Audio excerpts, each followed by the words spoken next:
Um dos principais, na verdade, talvez o principal desdobramento da Lava Jato foi a prisão do Lula, né? Cara, quais eram exatamente as acusações sobre ele? Igor, a gente não vê como o caso principal da Lava Jato. É mesmo? A gente não vê. A gente vê, se você olhar a 7ª fase, você chegar na 7ª, sei lá, mais de 7 grandes empreiteiras, eu confundi com a 7ª fase. Mas assim, a gente chegar a várias grandes empreiteiras, prender os caras, responsabilizar, conseguir acordos que recuperaram 15 bilhões de reais. Cara, a gente conseguiu repatriar na Lava Jato 700 milhões de reais. Sabe quanto que o Brasil tinha repatriado em todos os casos juntos na história pré-Lava Jato? Menos de 45 milhões. Em um caso, a gente ultrapassou 700 milhões. Caralho. Então, cara, a gente conseguiu um caso com êxito que jamais ninguém conseguiu na história. A gente conseguiu inovando, trabalhando, se dedicando e também, é claro, contando com vários lances de sorte. Eu vejo aí um alinhamento de planetas. Na minha cosmovisão cristã, Deus abriu uma janela de oportunidade para transformação no nosso país. E então eu vejo vários casos como altamente relevantes. Eu não busco pessoalizar em uma pessoa. Quem busca pessoalizar é ele. Por que ele busca pessoalizar? Porque quando ele pessoaliza em Deltan e em Sérgio Moro, é muito mais fácil você criar um discurso de perseguição contra duas pessoas do que você reconhecer que não são duas pessoas. No Ministério Público, Igor, eram 15 a 20 procuradores. Aí você diz, mas eles eram subordinados a você, né, Deltan? Não, não eram. Eles eram independentes, eles vieram de outros lugares, é como uma tribo de caciques. Se ele discordasse de qualquer coisa, ele podia voltar para a família dele e morar de um modo mais confortável, sem perder nada, sem perder absolutamente nada. Com o salário dele normal, é só ele dizer tchau, tô indo embora. Então, se qualquer pessoa ali discordasse de qualquer coisa, o grupo ia rachar. E procuradores com diferentes visões de mundo, que votavam em diferentes pessoas, que votaram nos dois lados no segundo turno de 2018, nos dois lados, teve gente que votou para um lado, teve gente que votou outro, e teve gente que votou nulo. A gente, entre nós, a gente compartilhava lá, né? Mas não tornava público, porque isso poderia gerar uma interpretação equivocada no nosso trabalho. Mas a gente tinha, então, pessoas com diferentes visões de mundo comprometidas a buscar a justiça de acordo com os fatos e com a lei. Se tivesse qualquer coisa errada, o grupo ia rachar, você não mantém unido um grupo de caciques independentes para trabalhar junto num caso desse se alguém vê qualquer coisa errada. Ninguém quer apostar sua credibilidade no... Exatamente. E a gente escolheu os caras mais tops que a gente encontrou no Ministério Público para chamar. Alguns tops que a gente chamou não puderam vir, mas a gente buscava, toda vez que a gente ia chamar alguém, a gente pegava a lista de todos os procuradores e todos os procuradores regionais do país e subprocuradores e pensava, cara, esses caras aqui são os melhores, vamos tentar? Ligava para um, ligava para outro, quem aceitava a gente trazia para Curitiba. Essa foi a lógica que a gente seguiu, de acordo com o conhecimento, com a experiência, com a expertise, com o casos que a pessoa trabalhou no passado, com a capacidade de trabalho em grupo, esse era um aspecto importante. E então você tinha pessoas com diferentes visões ideológicas trabalhando em conjunto por resultados. Então nunca teve do nosso lado essa pessoalização, o caso Lula. Mas é que claro que é o caso que ganhou grande projeção. Aí a gente faz a entrevista coletiva do Lula. A gente tinha feito N entrevistas anteriores, usando lá apresentações, PowerPoint, a gente tinha feito várias anteriores, só que não tinha tido aquela repercussão. Aí faz aquela, tem uma grande repercussão. Se eu fizesse igual em relação a um estudante que falsificou uma carteirinha estudantil, tinha zero de repercussão. Mas repercussão isso não é surpresa pra ninguém, né? Ele é o Lula, caralho. Ele vai ter repercussão em tudo que você mete ele, ainda mais você, porra. O Brasil finalmente tá criminalizando os políticos, filha da puta, ó.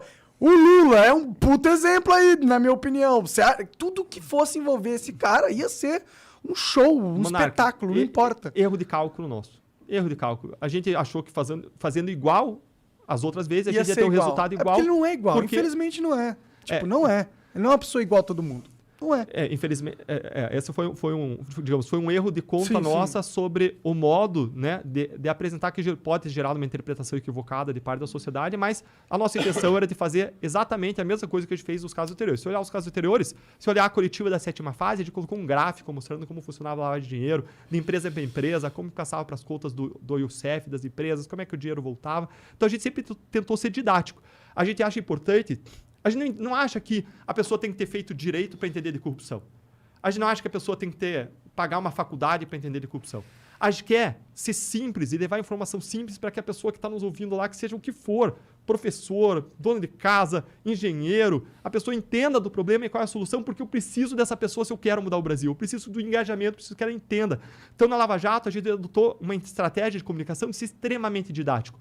com apresentaçõezinhas, com gráficos, e a gente fez isso em toda a Lava Jato, a gente fez isso nas redes sociais, a gente alertava para os problemas, isso é uma estratégia de comunicação maior que a gente usou sim, e que é essencial para a gente carregar a sociedade conosco, dar transparência para a sociedade confiar no nosso trabalho, confiar na credibilidade e sustentar mesmo contra todos os reveses que vinham do mundo político. E o que aconteceu no final das contas foi a mesma coisa que aconteceu na Itália.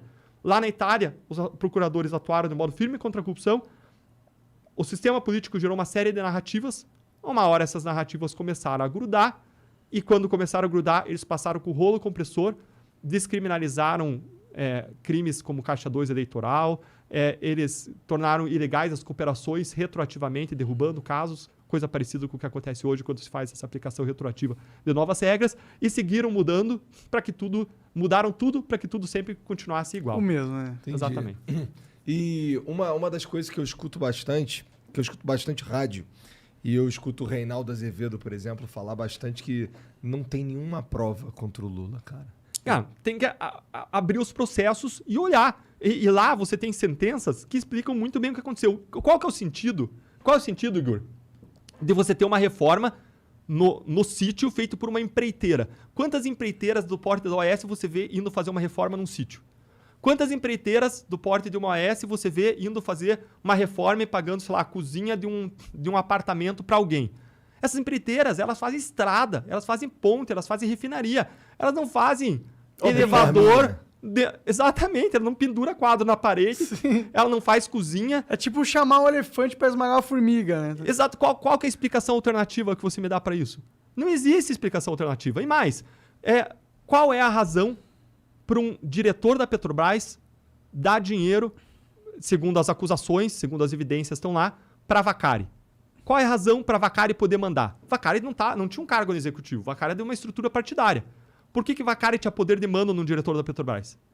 Cara, é 2 mais 2, cara. Então, quando você olha a realidade, você olha como funcionou, e você olha onde foi parar o dinheiro, você precisa lembrar que o ex-presidente Lula ele foi condenado não por triplex e não por sítio apenas. Ele foi condenado por esquema de corrupção da Petrobras, envolvendo dezenas de milhões de reais. Não foi 1 milhão e pouco do triplex e 1 milhão e pouco do sítio. Foi muito mais do que isso. Depois você vê ainda outro caso do Instituto Lula, mas que ainda estava pendente de julgamento. E agora tudo isso foi anulado pelo Supremo. As investigações vão ter que recomeçar do zero. Provavelmente vão dar em prescrição se chegarem em algum lugar.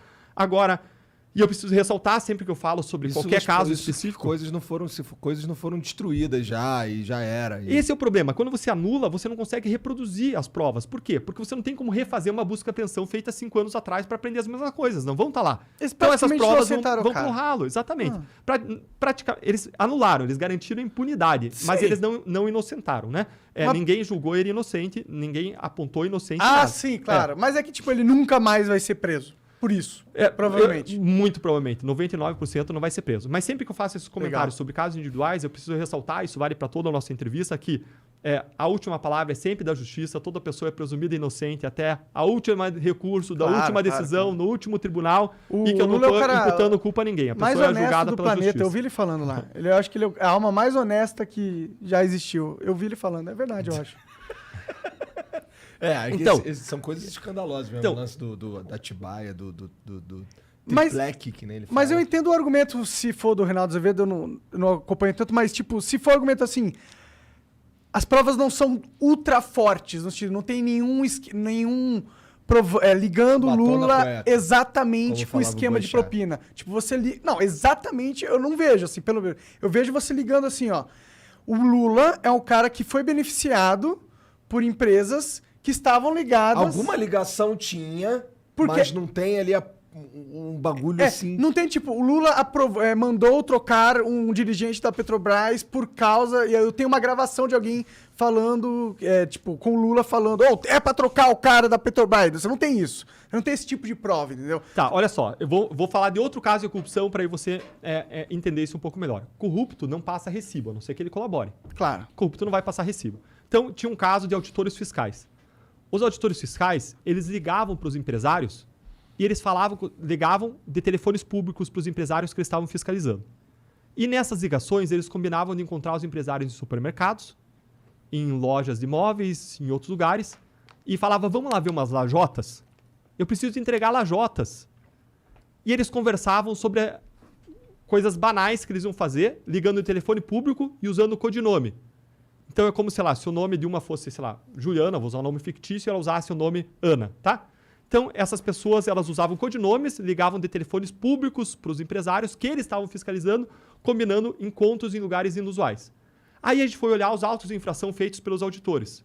E o que você encontrava? Você encontrava falhas crassas e uma subtributação, uma tributação menor do que a devida. Qual é a explicação para isso? Qual é a explicação para isso?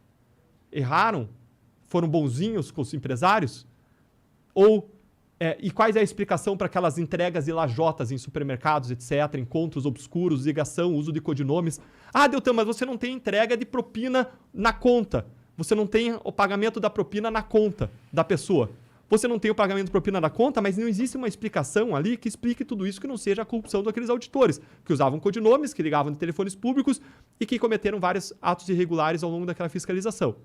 Então, várias vezes na corrupção você não vai ter o recibo, você tem que trabalhar com aquilo que a gente chama de provas indiciárias. A jurisprudência, o entendimento dos tribunais brasileiros é uníssono, é uniforme no sentido de dizer que quando você tem um conjunto de indícios, de provas indiciárias, isso pode levar a uma convicção, a uma formação de opinião mais forte, para além de uma dúvida razoável, e você condenar alguém.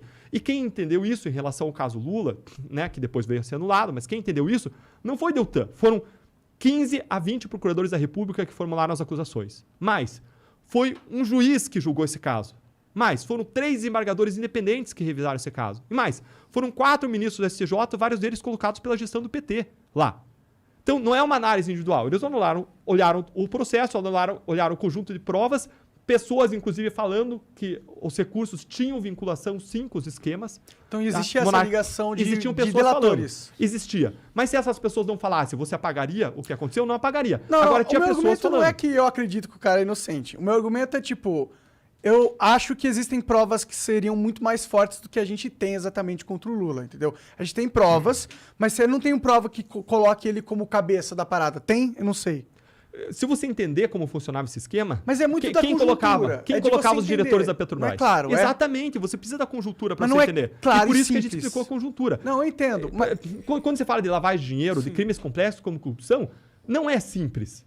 Não é simples. Você vê as lavagens de dinheiro feitas, gente, em nome do offshore, transações lá no exterior, de conta para conta. De um jeito que ia ficar muito difícil de pegar. Sim, exato, mas, por exemplo, ninguém faz para ser pego. Mas então se é tivesse complexo. uma conta do Lula na Suíça, do Lula, seria, tipo, mas é que aí ele tinha que ser muito burro. Teria que ser muito burro, é isso. Alguns tinham conta na Suíça. Eduardo Cunha tinha conta na Suíça, Sérgio Cabral tinha dinheiro no exterior, mas a gente vê diferentes estilos de corrupção. Tem várias pessoas que talvez pensassem que a corrupção se justificava talvez por partido. E aí, só que o que a gente viu? Que essas pessoas, elas embolsaram uma parte do dinheiro. Então, isso a gente constatou, acusou várias pessoas com base nessa visão. Mais uma vez, lembrando que ninguém é culpado até o julgamento do último recurso, todo mundo se presume inocente, a última palavra é da justiça, mas a gente fez várias acusações mostrando que pessoas que tinham o discurso de partido, de que a gente escuta, que o que legitimaria que o dinheiro ia para o projeto de poder, etc., na verdade, todo mundo acabava embolsando também o dinheiro. Todos os casos, a pessoa embolsava uma parte do dinheiro. Mas claro que tinha gente que podia buscar arrecadar o dinheiro só para si, tinha gente que podia prestigiar mais o dinheiro para o partido para financiar a campanha eleitoral e manter um projeto de poder. Quando se olha uma corrupção do tipo Paulo Maluf, né, que você tinha centenas de milhões de dólares e foi objeto de acusações por ter centenas de milhões de dólares no exterior, quando se olha Sérgio Cabral, que tinha mais de 100 milhões de dólares no exterior, é um tipo de perfil. Quando você olha uma pessoa que recebeu 1 milhão aqui, 1 milhão lá, né, uma reforma de apartamento aqui, uma reforma lá, e não especificamente uma pessoa qualquer, mas teve mais um caso nesse sentido, você tem um outro estilo, né? Outro estilo de corrupção. Não sei que tenha valor que a gente não encontrou, mas você tem um outro estilo. Agora, se justifica? Não se justifica. Sabe que eu estava conversando com uma pessoa um tempo atrás e a pessoa estava falando, Deltan, mas olha só, na política hoje tem a questão de que o cara lá que está decidindo, né, que tem a caneta para tomar decisões na política, num governo, o cara precisa ter um certo colchão, porque o cara vai ser processado pelo TCU, o cara, por mais que tente fazer a coisa certa, o cara vai acabar sendo responsabilizado. Então, o cara tem que ter uma colchão de liquidez no exterior. Ele estava falando especificamente do caso envolvendo um cara do PSDB, que foi processado lá em São Paulo. E o cara tentando justificar isso para mim. Aí eu fiquei pensando, como é que eu vou mostrar para esse cara que ele está errado, se ele está seguindo esse raciocínio? Sim. E o que eu falei para ele foi o seguinte, falei, olha, então o Deltan ele tomou um processo do Lula pedindo uma indenização, tomou um processo do Renan Calheiros por ter criticado e vai ter que pagar, então isso justificava o Deltan buscar receber propina de réus da Lava Jato? Justificaria isso? O cara, não, aí também não. Eu falei, claro que não. Claro que não. Agora você está querendo justificar um cara com base nesse tipo de raciocínio. Sim, sim. Não faz sentido, Claro. não pode. Você não pode defender uma coisa dessas. Então, não importa se o cara estava desviando a maior parte do dinheiro para um projeto de poder ou para o bolso dele. Gente, é desvio de dinheiro público, afeta do mesmo modo. Eu estava vendo semana passada... O Lula é um cara que entendeu uma coisa, que ter amigo é muito melhor que ter dinheiro. É.